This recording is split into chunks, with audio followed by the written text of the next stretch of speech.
Hi, I'm Daz and she's B, and we're on a 12-week road trip round France with our boys and our greyhound Sammy.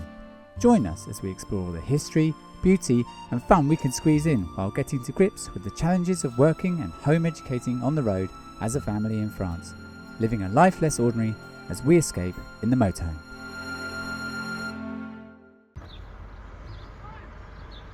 The whole window's gone. What? I would be more over the moon had this window not fallen off between here and our stays. But before we could even leave the car park, disaster nearly struck again. Back a bit, good boy, yeah. Go forward. There's a great big beam there. I can't see it. Reverse. Ready to face more damage, I stepped out of the van. Reverse now. Before she could, Stampy rolled forward. I can't! Thankfully, no damage done, so we set off to find our window. We spent a long time retracing our steps and going back and down the same stretch of road, but alas, we could not find it and we had to continue our onward journey.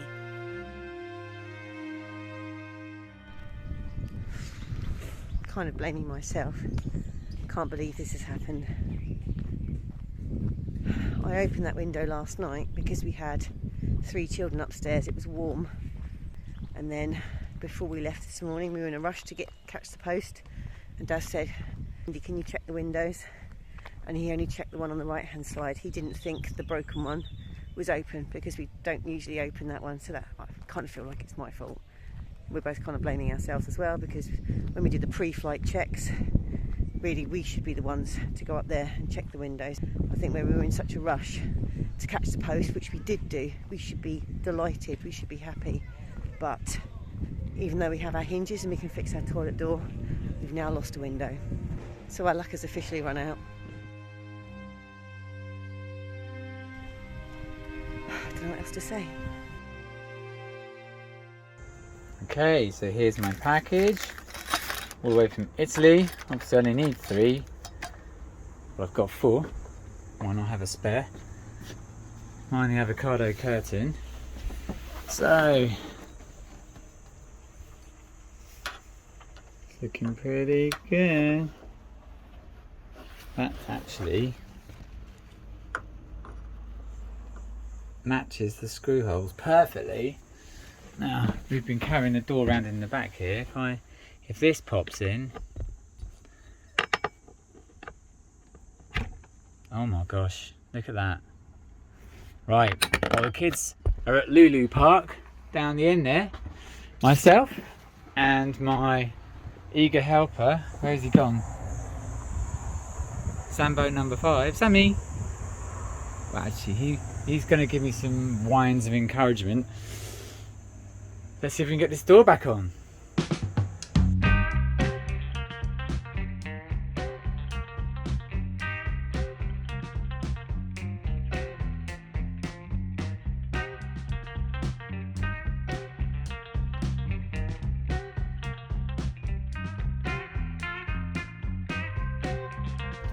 Right, well I don't mind saying that was suspiciously easy. I was expecting some sort of problem with the distance up here and it would rub, but they all slotted into place.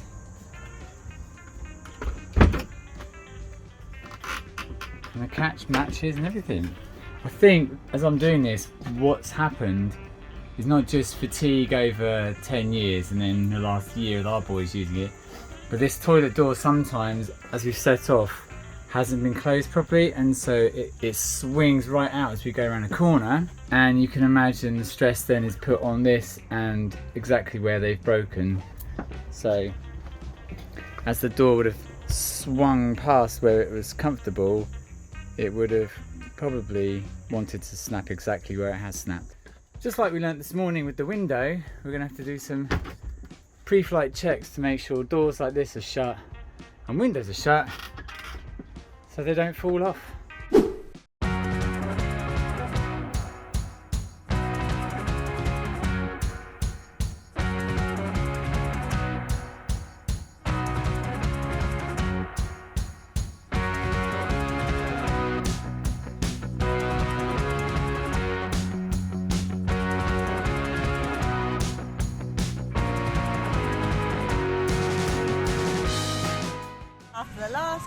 hours. It's really good to see the kids having a fantastic time, trying to forget about our motorhome woes for the moment.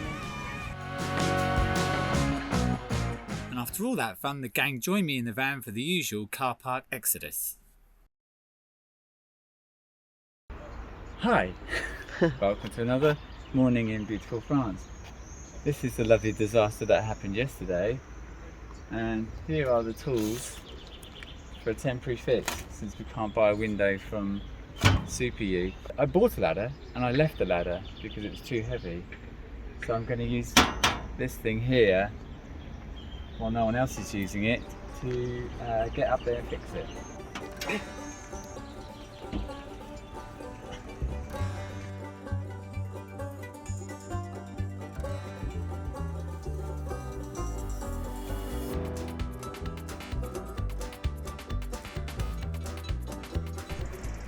Okay, we stayed overnight in Vouvray last night. We're just having a stressful time at the servicing area in the free motorhome aire. I'm coming into town hoping that I can get a jeton, which is a token, so that we can get some water from the servicing unit. We had a couple that pulled up just as we pulled up.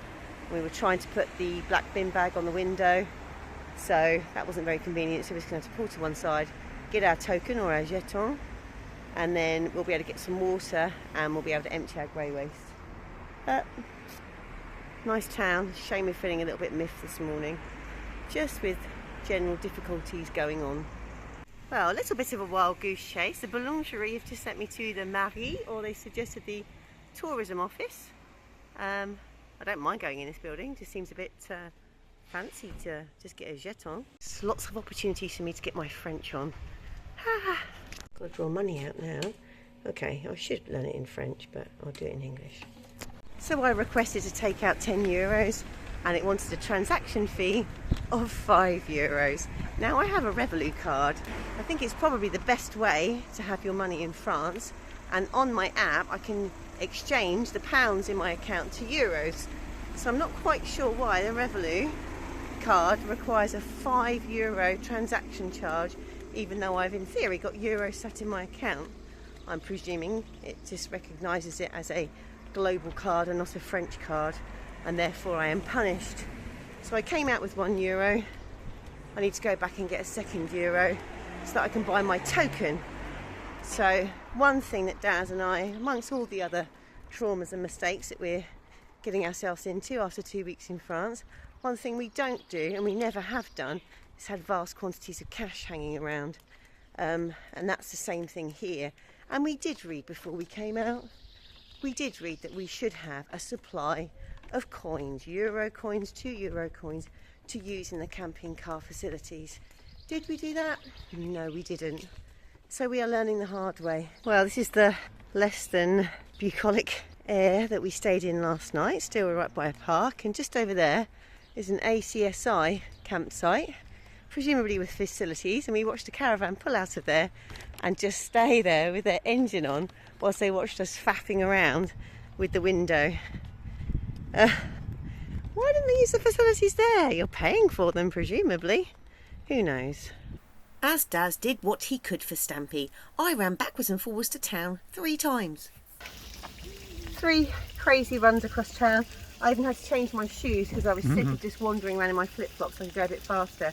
Lovely ladies in the tourism office, lovely lady in the mairie, but worth bearing in mind they're going to want to have cash at the mairie's office, not card. I'm presuming that the Office of Tourism may be different, but it was €3, and I'm sure in some places it's 2, so I'm wondering whether, because it's a bigger town, maybe it's a bit more expensive, where maybe the more rural villages it's not quite so much. But that got me this token which we can slot in, and hopefully we'll be able to get some water. Oh, I'm pooped. First time. Don't drop it because it'll end up in that. Done a WC. Right, and then not that one. I think it's this one round here. One of these ones. It says push to. This was beginning to feel like some kind of intelligence test. One that we wouldn't pass.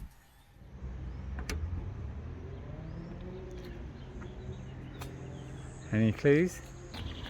Don't push the electricity one, otherwise it might No. think. Join us later, folks, when we would have worked this out. Okay, so I'm in a massive Leclerc, and they have a internal gas section, which I thought was a bit of a fire risk. Outside they have all the bottles in cages and didn't have any camping gas, so I panicked. But really helpful guys just walked me through the shop, which took about half an hour. And he's just gone off to double check how I get a refill. I don't think they're going to like look at my rusty 20-year-old 907 bottle compared to the nice beautiful one I might get. But it's just a refill I'm after, which according to this was about 30 euros, and it looks like a full can is about 54 euros. So I've been told to wait here and see what happens next. As is always the way for us, delivery for the camping gas is tomorrow. And we have to be 2 hours away from here in Nantes this evening to pick up our 18-year-old from the airport. Very kindly gave me the location of a Carrefour about 10k from here, where he said he should have the same stuff, so we'll try that next. Driving alongside the Loire and admiring all the beautiful cities and chateaux was lovely, especially when we travelled down Daz's favourite, the tree-lined street. Napoleon ordered the lining of roads with tall trees to provide shade for marching troops. Okay, so I'm on my third go now. This is our second Leclerc building, it's huge. We also tried a Carrefour, but they didn't have any stock. Well, I've just spotted something else that might be useful for us. So in the car section, there's actually this 20 centimetre by 12 centimetre cuttable mirror, which I think with a bit of gaffer tape and a bit of luck, we might be able to stick on the side of Stampy to cover us for the rest of the trip. At €5.95, it's worth a shot. Right, let's take this old rusty bottle and see if we can get a refill. So I've been down to customer services, handed in an old rusty camping gas bottle from circa 20 years ago. They've given me this ticket. I've just got to find the matching bottle. Oh my days. 907. And yeah, I realised the other one was really empty because that's heavy. Okay, just got to take this down to the cashier and that should be it. Well, to my surprise, they took that vintage camping gas bottle, and for a rather reasonable €26.90, we've got an almost shiny new one. Look at this. Can't believe it. Well, we'll chuck this in, and hopefully that will mean the fridge will work again, because it didn't. Once we switched over to this gas, it wasn't working. I can only imagine it's the pressure that wasn't high enough for the fridge. That's what I hope, fingers crossed. So we'll get that in, we can chill our stuff again because it's all thawing out, and then we'll be off to the airport.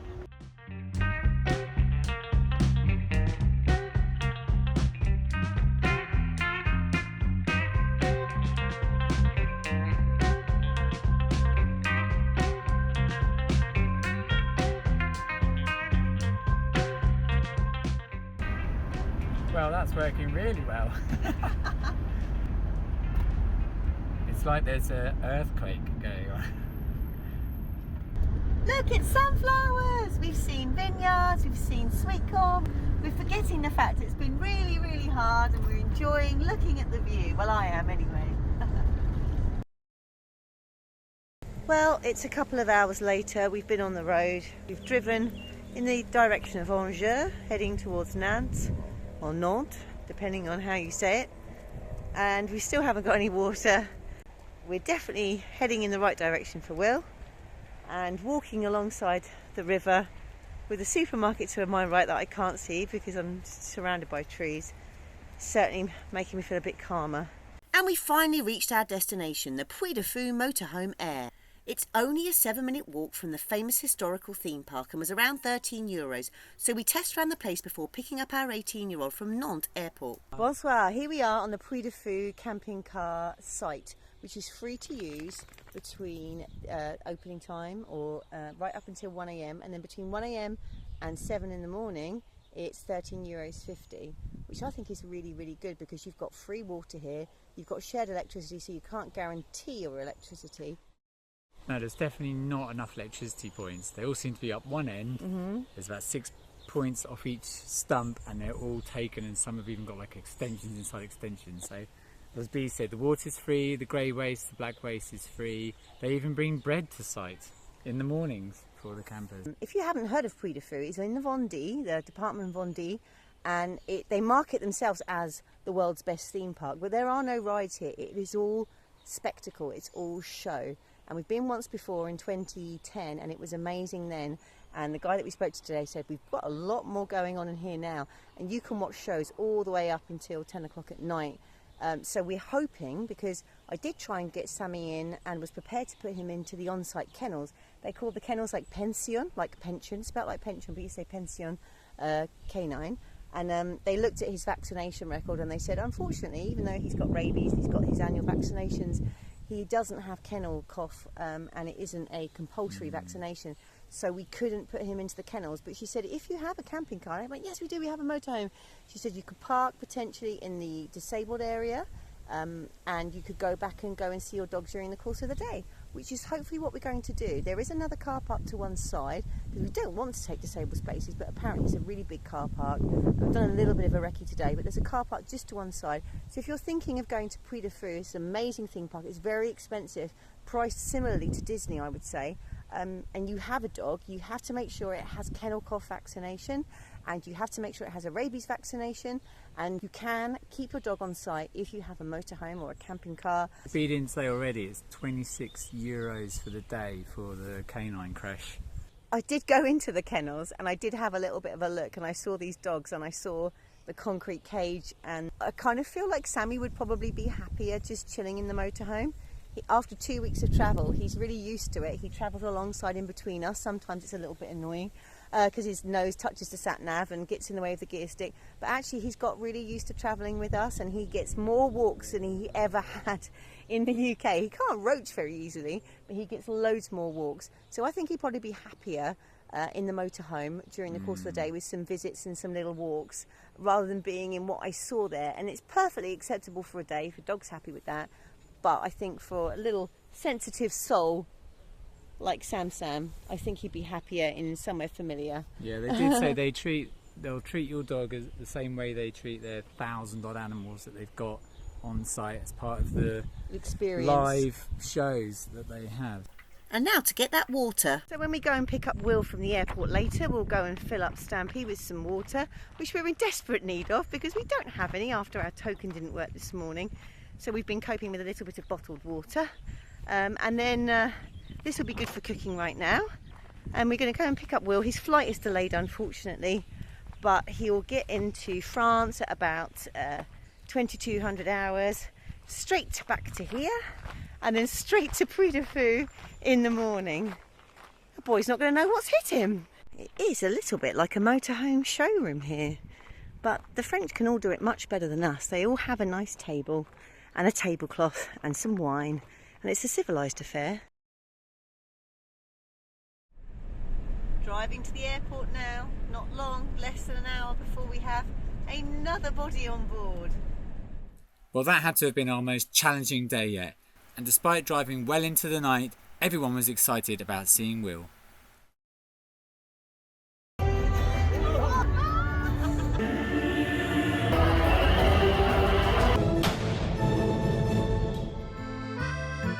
Well, we hope you enjoyed that video, and if you did, let us know with the like button. And if you'd like to see more of our videos and not lose us in the whole big internet of everything, then why not subscribe? Until our next escape, thanks for watching.